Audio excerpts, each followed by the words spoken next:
Well, what I'd like to do right now is to open it up. There's a mic, Tim. If people have questions for Paul, right over here.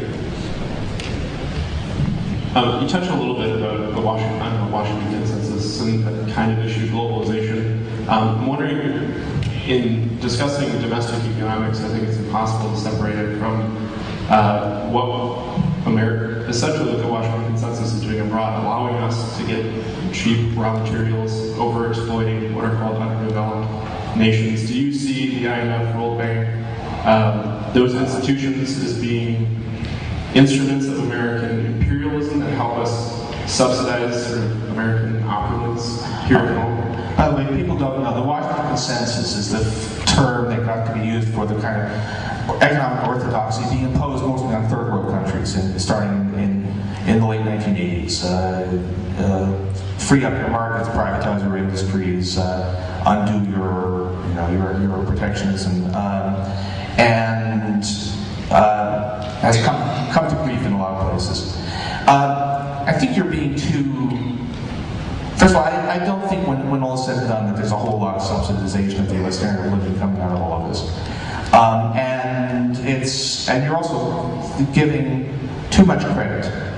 I mean, the idea that there is a cabal in Washington that is really planning this thing out. Certainly, in recent years, the idea, when people talk about giving complex financial reasons for the war in Iraq, I always say this: who is it that you think was working this out in the Bush White House?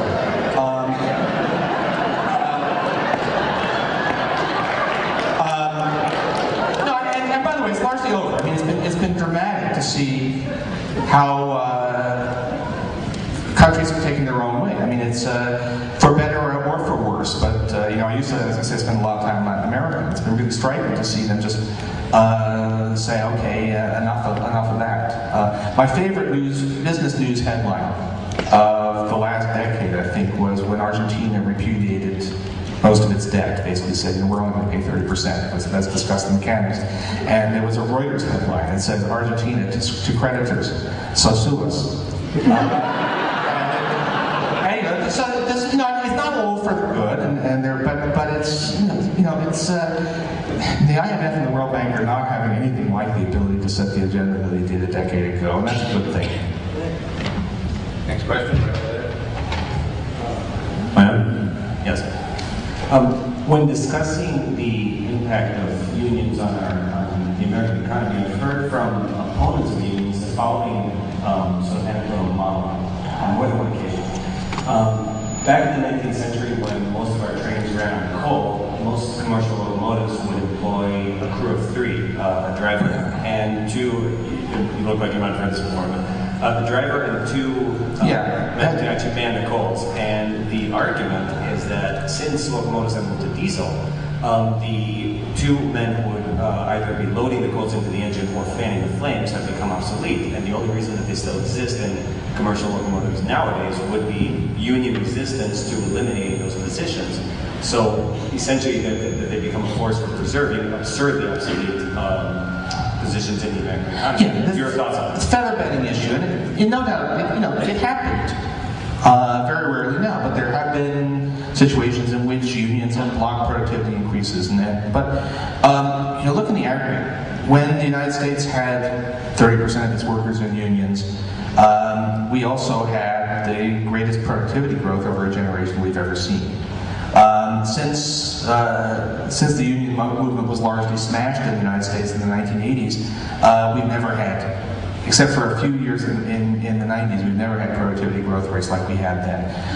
There are clearly going to be cases, but and look, unions, if we were back at a powerful union movement, then a lot of us would have a lot of criticisms, and rightly, there would be all sorts of issues that would arise. But I guess my sense about unionism is that it's Joni Mitchell, right? You don't know what you got till it's gone. We didn't realize until we lost it how important a strong union movement was to creating a certain balance. Unions are not, nobody wears the white hat all the time. Nobody is guaranteed to be on the right side of every issue. But what we used to have was a reasonable sort of balance of countervailing forces, employers, management, capital, unions. Now, there's really no one to speak for working Americans. Yes. Back to healthcare and politics.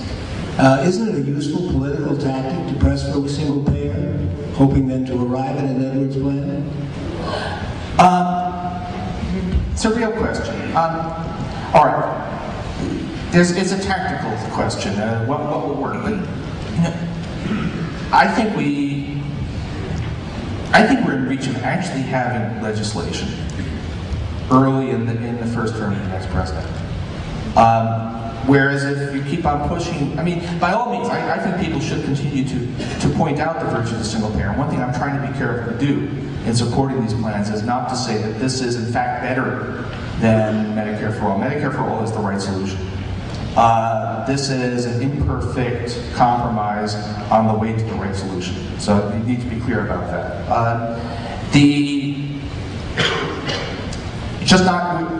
We're just not going to be able to pass Medicare for all in the first term of the next president, and you could get this. But by all means,